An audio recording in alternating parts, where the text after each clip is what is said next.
In March of 2015, a game released on PlayStation 4 that would go on to haunt the dreams of millions of players around the world. Bloodborne arrived without warning to most gamers, and within weeks it had carved out a legacy that still burns bright today, nearly a decade later. But here's what makes this truly remarkable. While other games from that era have faded into nostalgia, Bloodborne continues to dominate conversations, inspire countless tributes, and maintain a player base that refuses to let it die. The question isn't whether Bloodborne is good. The question is why, after all these years and all the games that have tried to capture its magic, nothing has quite managed to match what FromSoftware created in that Gothic nightmare. Bloodborne came from the mind of Hidetaka Miyazaki, the same director behind Dark Souls, but this wasn't just another Souls game with a different coat of paint. Miyazaki wanted to build something that forced players to abandon everything they learned from his previous games. Dark Souls rewarded patience, careful observation, and defensive play. Bloodborne threw that rulebook into the fire. The game removed shields almost entirely, reduced armor effectiveness dramatically, and introduced a health rally system that gave players back health for striking enemies immediately after taking damage. The message was clear: aggression would be rewarded, hesitation would be punished. This single design choice transformed the entire flow of combat and created a pace that felt unlike anything players had experienced before. But the combat system was only part of what made Bloodborne special. The world itself was a masterpiece of environmental storytelling and atmosphere. Yharnam, the game's central city, felt alive in the worst possible way.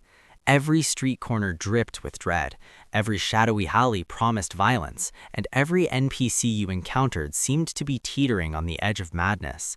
FromSoftware built this city with a level of detail that forced players to look closer, to question what they were seeing, and to piece together a story that the game never explicitly told them. The lore of Bloodborne didn't come through cutscenes or dialogue dumps. It came through item descriptions, environmental clues, and enemy designs that hinted at a cosmic horror far beyond what players initially expected. And this is where Bloodborne truly separated itself from everything else.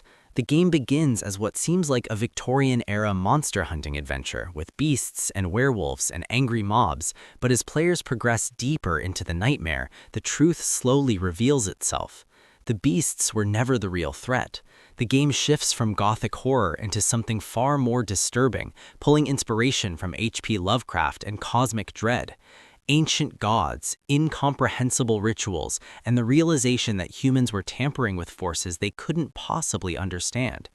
This narrative transformation happens so gradually that many players don't even notice it until they're standing face to face with truly alien horrors in the later areas of the game.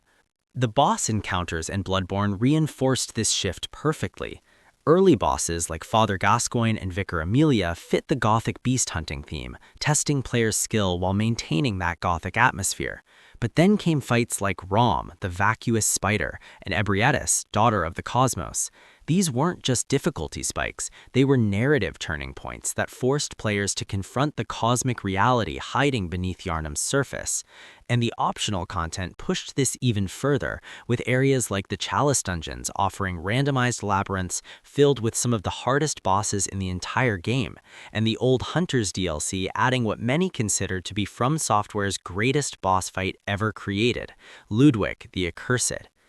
FromSoftware supported Bloodborne with free updates and eventually the Old Hunters expansion in November 2015, but after that, the game received no further content. No sequel announcement came, no remaster was revealed, no PC port materialized despite years of fan demands. For nearly 10 years, Bloodborne has remained locked to the PlayStation 4, running at 30 frames per second, with no official enhancement even for PlayStation 5 beyond faster load times through backward compatibility. This should have killed the game's relevance.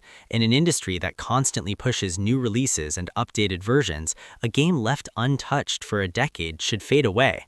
But Bloodborne didn't fade. If anything, its legend only grew stronger.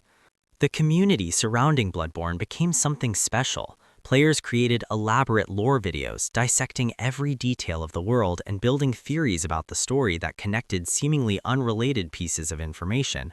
Speedrunners found ways to break the game in fascinating ways, discovering skips and glitches that let them finish the entire game in under half an hour. Challenge runners imposed brutal restrictions on themselves, beating the game at level 1 or without taking a single hit.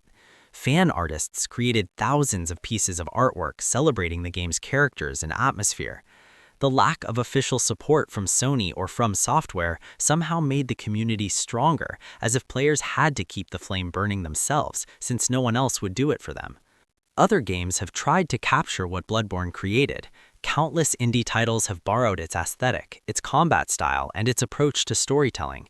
Even major releases have pulled inspiration from its design, but none of them have managed to recreate the complete package. Some nail the atmosphere but miss the tight combat. Others get the difficulty right but lack the environmental storytelling. A few come close to the cosmic horror but can't quite execute the gradual transformation from Gothic to incomprehensible. Bloodborne works because every element supports every other element, creating a cohesive experience where nothing feels out of place. The technical limitations don't help these other games either. Playing Bloodborne today means accepting 30 frames per second, occasionally inconsistent frame pacing, and longer load times than modern players expect. Yet people keep returning to it. New players discover it every year and fall in love with it despite its age. The game has sold over 7 million copies, an impressive number for a console exclusive with such punishing difficulty.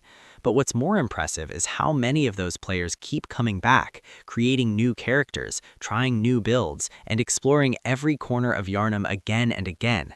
So why does Bloodborne remain unmatched? Because it represents a perfect moment in gaming history where artistic vision, mechanical design, and atmospheric storytelling came together in a way that felt completely unique. Miyazaki and his team at FromSoftware weren't trying to create a game that would please everyone or chase market trends. They built exactly what they wanted to build, and the result was something that resonated with players on a level that transcends graphics, frame rates, and hardware limitations. Bloodborne proved that a game doesn't need constant updates or modern technical polish to maintain its importance. It just needs to be unforgettable. To this day, fans continue to hope for a sequel, a remaster, or at least a performance patch.